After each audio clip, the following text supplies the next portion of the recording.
Angelo Campo.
Candidate number 2, you pick. Judge number 4, Miss Lilette Umipik.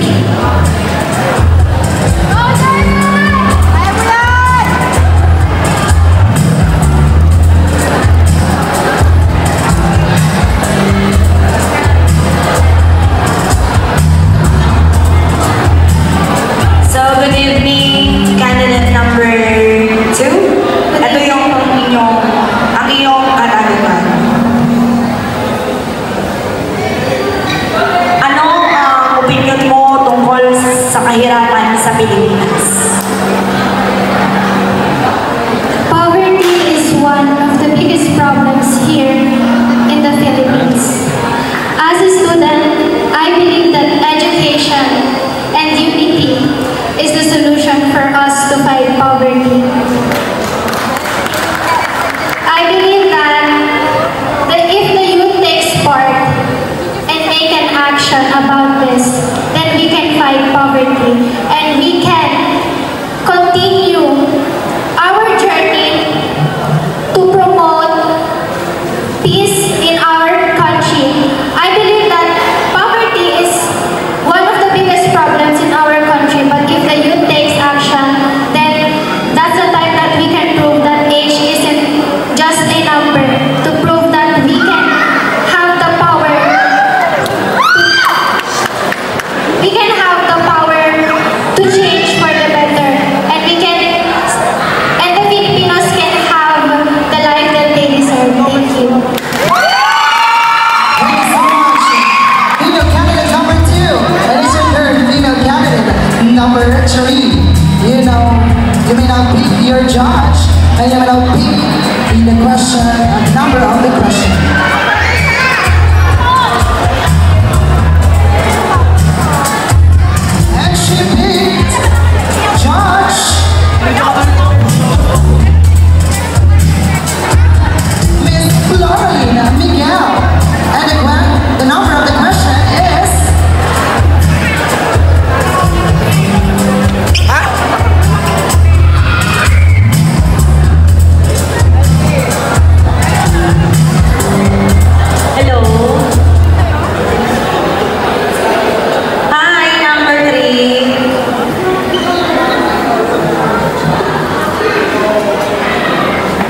Okay, ito yung tanong ko sa'yo, ha?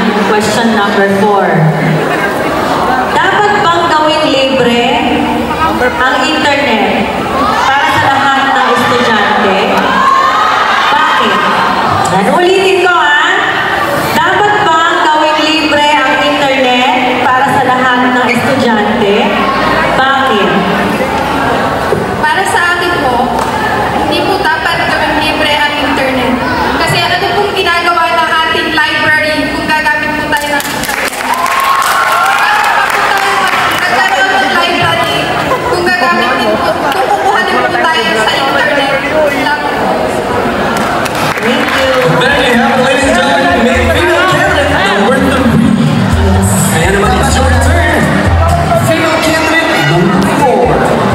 Please pick your judge and the number of the question.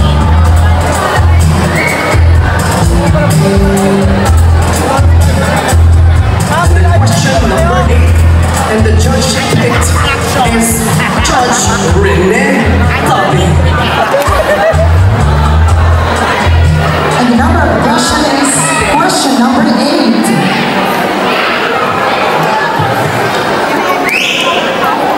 Hello, candidate number 4.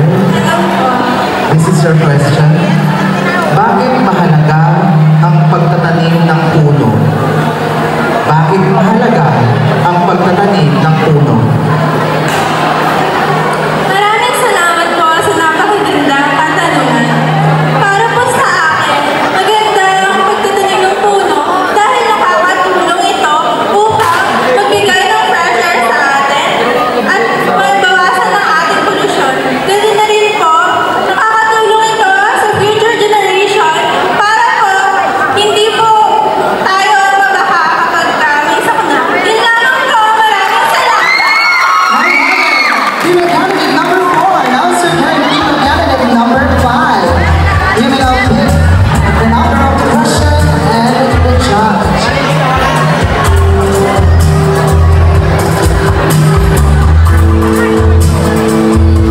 She picked question number 19. And the judge is Judge Angelo Crisostomo.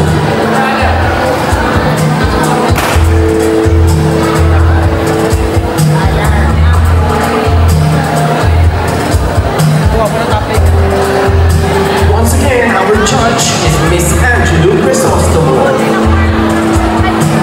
Question number 19.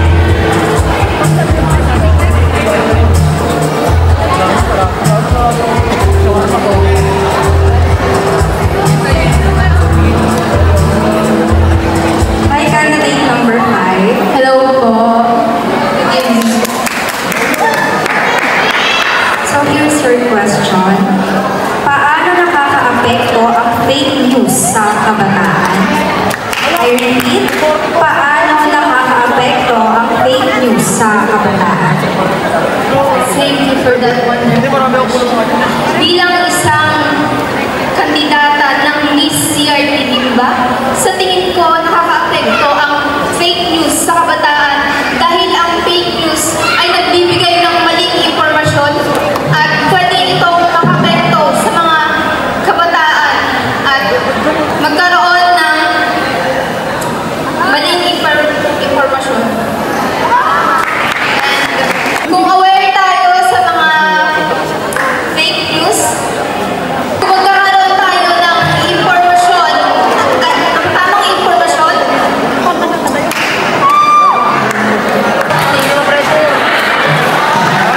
There you have it, female candidate number 5. Next up, it's your turn, female candidate number 6. As you can see, half an award. Half an award in female candidate number 6. Of course, Sir Jermaine. This one, the number of the question. Ang napili niyang question ay number 23. At ang kanyang judge ay si Mr. Jason Montes. Once again, question number 23. Okay, good evening, candidate number 6. Good of lovely tonight.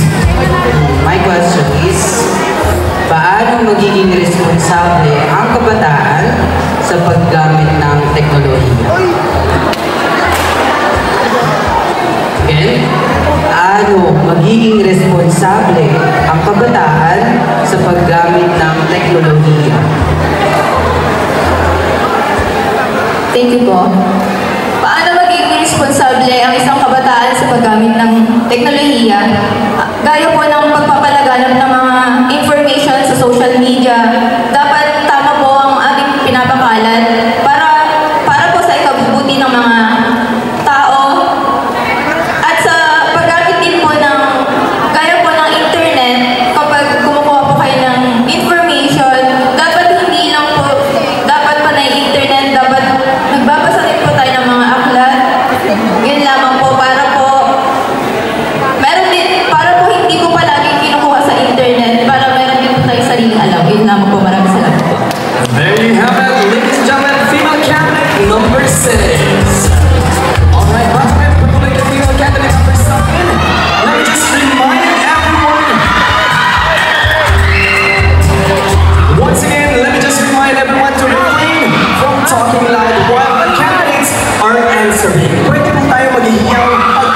silang sumagot.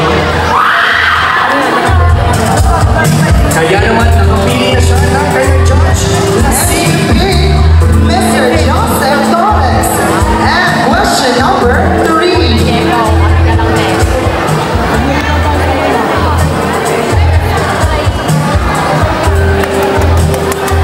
Hi, number 7. How are you doing? How are you feeling today? Hello po, I'm really nervous and happy na rin po sila. Are you ready with your question? Yes po. Here is your question. Ano ang masasabi mo sa mga kabataang mas inuuna ang social media kesa sa pag-aaral? Again, ano ang masasabi mo sa mga kabataang mas inuuna ang social media kesa sa pag-aaral? Dear young people, use social media responsibly. Use social media with discipline. Use social media to guide us to have a knowledge and to discover new knowledge for ourselves. Don't prioritize social media. Use social media to have more knowledge. That's all. Now we are at Prima candidate number 7. Not to end. Prima candidate number 8. Please approach the center stage. And you will now pick your judge and the number of your question.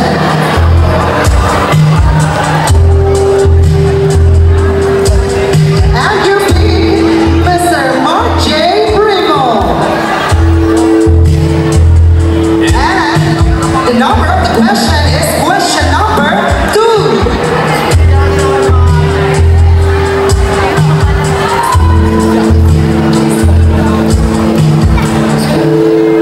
Once again, our judge is Mr. Mark J. Primo. Question number 2. Okay, good evening. Good evening po. Okay, this is your question. How can you encourage you to value education in Filipino? Oh, hello. Paano mo mahihikayat ang mga estudyante na pahalagahan kanilang edukasyon? Ulitin ko, how can you encourage the youth to value education in Filipino? Paano mo mahihikayat ang mga estudyante na pahalagahan ang kanilang edukasyon?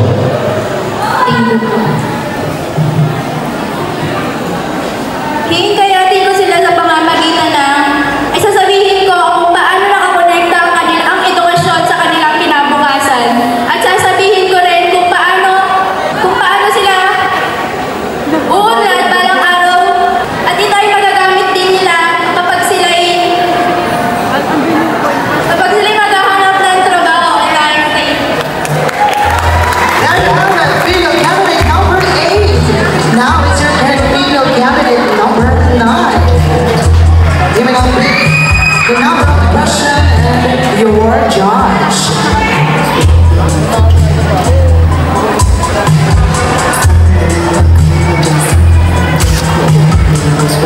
And you pick question number 24.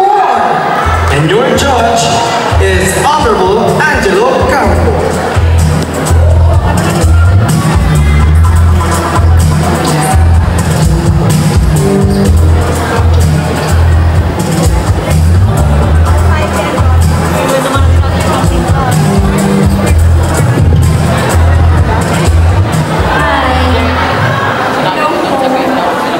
Ito yung tanong, paano makakatulong ang estudyante sa kanilang komunidad? I repeat, paano makakatulong ang estudyante sa kanilang komunidad? Maraming salamat po sa napakagandang tanong. Makakatulong po ang estudyante sa komunidad sa pamamagitan ng pagtapon ng basura sa tamang tapunan upang sa maliit na bagay masisimulan ang magandang kinabukasan. Thank you so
Number 16 po. Question number 16. Okay, pick another question.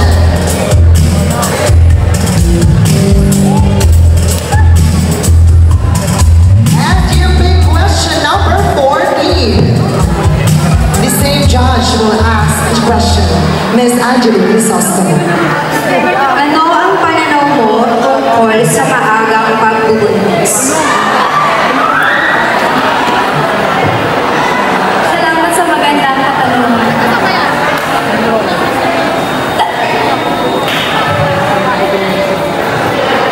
Sa nakikita ko ngayon, marami ang kabataan na nabubuntis dahil sa curiosity.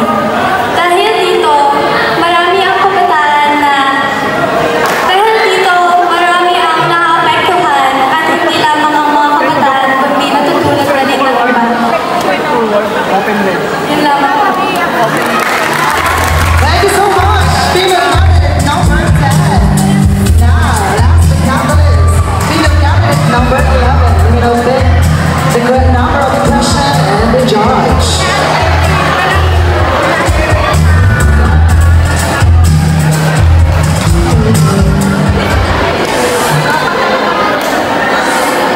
And your judge, once again, Mr. Jason Montes. And the number of the question is question number 12.